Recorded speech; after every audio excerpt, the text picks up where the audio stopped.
बिस्मिल्लाहिर्रहमानिर्रहीम। Hello everyone, I am doctor Tanveer Arshad Chaudhary. जैसा कि हमारे तमाम व्यूअर्स जानते हैं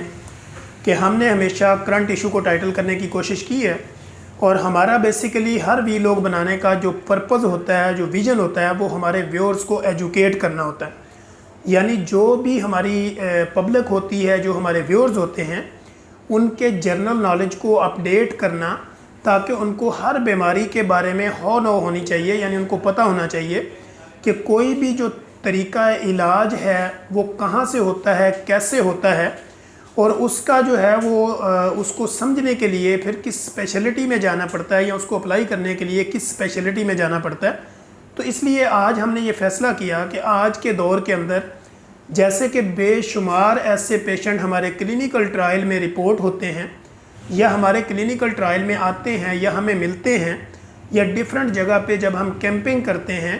मेडिकल से रिलेटेड, तो वहाँ पे बेशुमार जो ऐसी यंग फीमेल होती हैं या मेल होते हैं, ओल्ड एज होते हैं, एल्डर्स होते हैं, जवान होते हैं, बूढ़े होते हैं,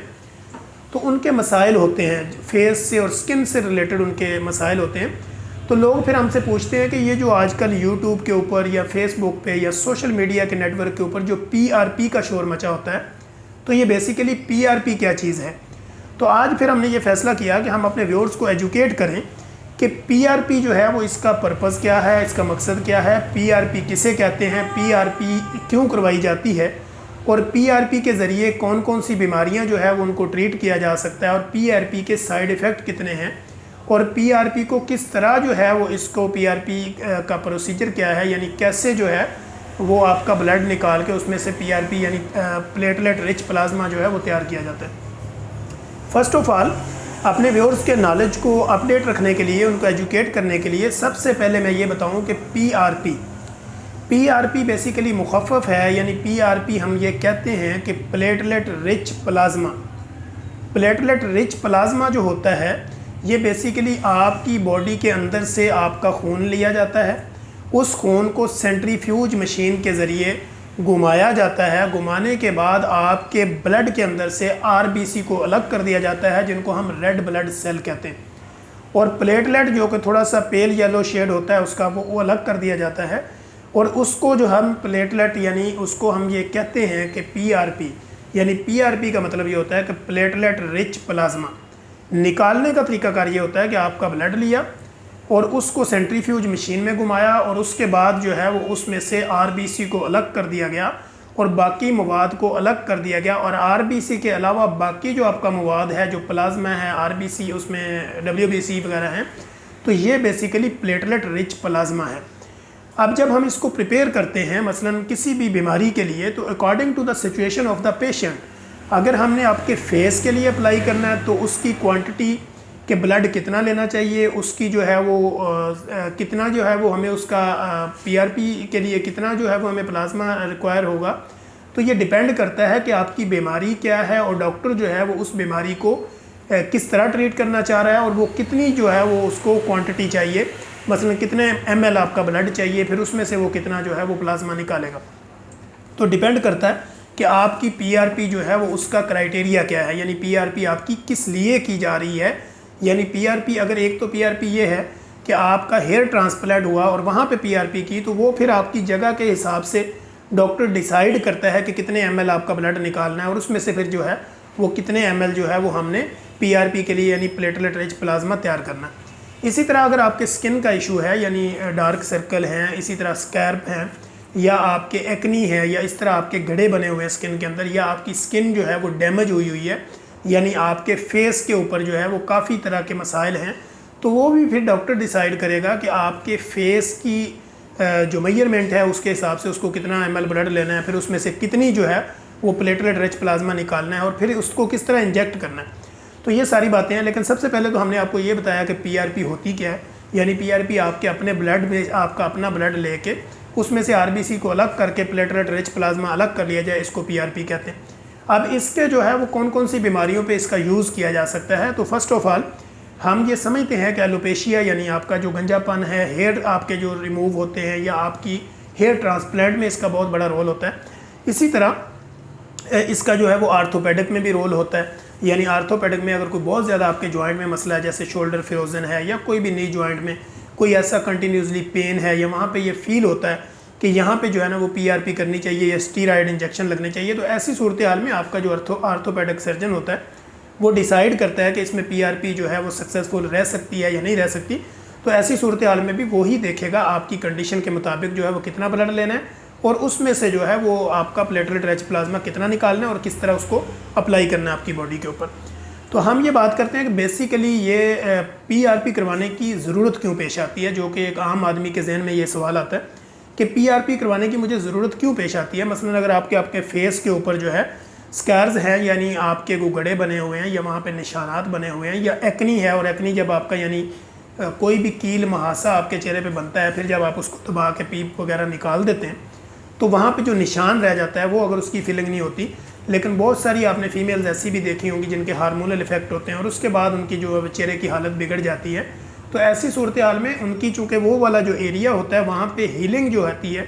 यानी वहाँ पे उसकी स्किन के जो ग्रोथ होती है नीचे वो थोड़ी कम हो जाती है। तो इसलिए पीआरपी जो बेसिकली होती है ये हीलिंग प्रमोट करने के लिए इसको हम करते हैं कि किसी भी ऐसी जगह पे कोई बीमारी है, कोई आपका पुराने से पुराना आर्थराइटिस है, जोड़ों का दर्द है, या आपकी वो जगह जहाँ पे स्किन में प्रॉपर जो है वो प्लेटलेट रिच प्लाज्मा की कमी हो चुकी है, यानी वहाँ पे जिल्द आपकी वीक हो चुकी है, तो ऐसी सूरत हाल में पीआरपी के ज़रिए वहाँ पे इंजेक्ट किया जाता है ताकि उसकी हीलिंग यानी उसकी ग्रोथ रेट जो है वो बढ़ जाए और वहाँ पे जो आपका मसला है उसको रिजॉल्व कर लिया जाए। तो ये पीआरपी कराने की ज़रूरत पड़ती है। फ़र्स्ट ऑफ़ ऑल तो इसलिए कि बहुत ज़्यादा जो लोग होते हैं जैसे डार्क सर्कल बन गए तो लोग वहाँ पे पीआरपी करवाते हैं, लेकिन ज़्यादा जागने की वजह से, या उनकी आंखों के इर्द गिर्द ब्लैक सर्कल बन गए, काले स्याह हो गए, फिर इसके बाद उनके चेहरों के ऊपर डब्बे बन गए, गड़े बन गए। तो ऐसी सूरत हाल में जो है उनको पीआरपी की ज़रूरत पड़ती है ताकि वो अपने आप को एक ब्यूटी लुक दे सकें। इसी तरह हेयर ट्रांसप्लांट में इसका बहुत अच्छा रोल है और आपकी स्किन में बहुत अच्छा रोल है। इसी तरह आर्थोपेडिक में इसका बहुत अच्छा रोल है। तो बेसिकली 1970 में जो है वो पहली दफ़ा जो है वो इसको इस्तेमाल किया गया, पीआरपी के ज़रिए इसको इंजेक्ट किया गया। फिर इसके बाद 1990 में जो लोगों ने जो है वो इसको प्रॉपरली आपके आर्थोपेडिक के अंदर इसको इस्तेमाल करना शुरू किया। तो PRP basically platelet rich plasma है, वो आपकी हर वो ज़रूरत जहाँ पे ये समझा जाता है कि आपकी हीलिंग यानी उसकी ग्रोथ जो है वो बॉडी के उस पार्ट की कम है, तो वहाँ पे पीआरपी की जा सकती है और पीआरपी के सक्सेसफुल रिज़ल्ट मिलते हैं। अब डिपेंड करता है, कुछ लोग हमसे ये भी पूछते हैं कि अगर मैंने पीआरपी करवाई है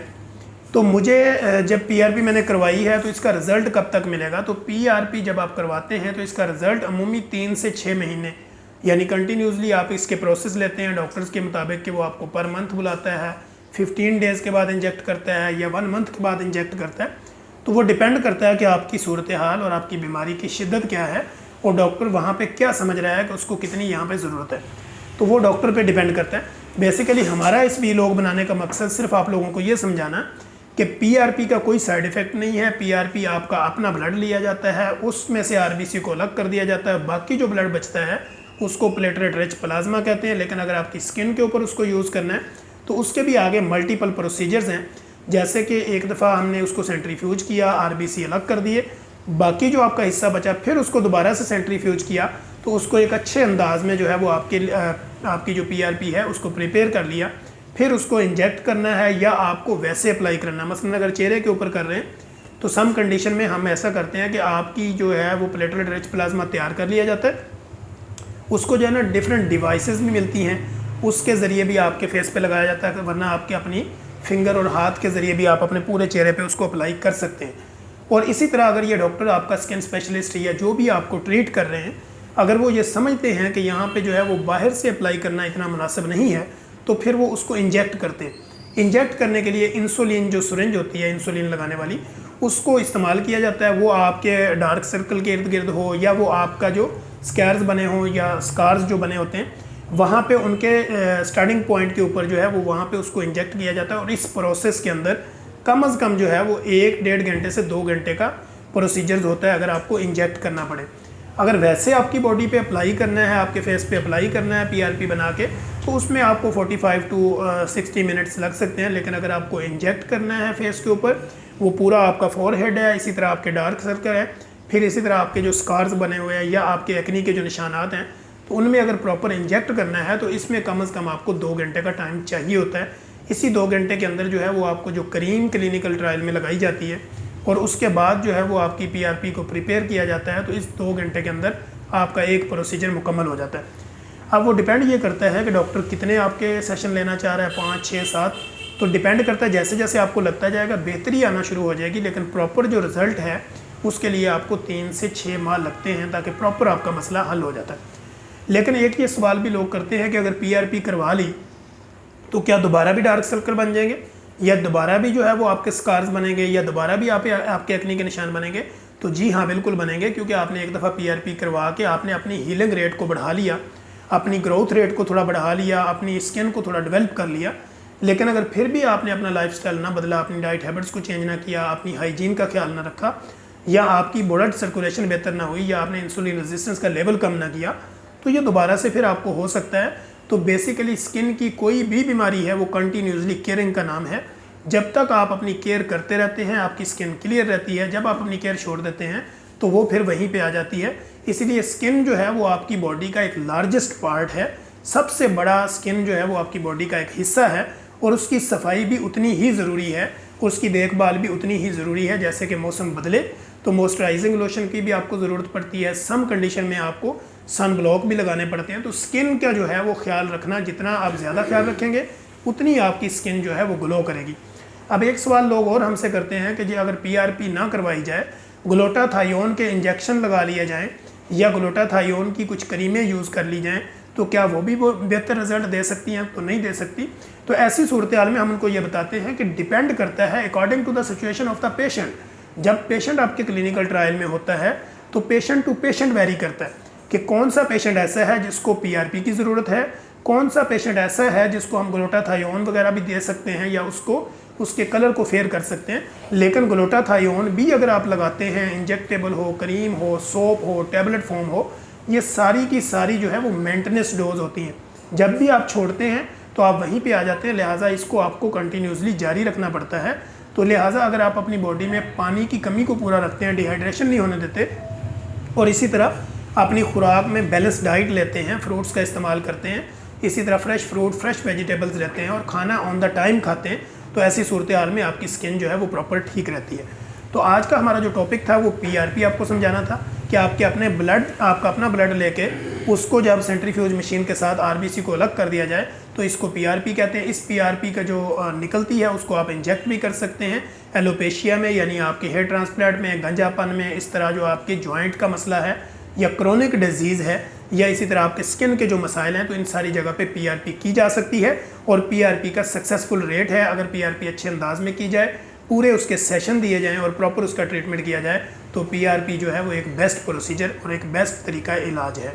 तो हम इंशाल्लाह कोशिश करेंगे कि अपने नेक्स्ट एपिसोड के अंदर एक नई इन्फॉर्मेशन आपके साथ दोबारा शेयर करेंगे। तब तक के लिए इजाज़त दीजिए। अल्लाह हाफिज़।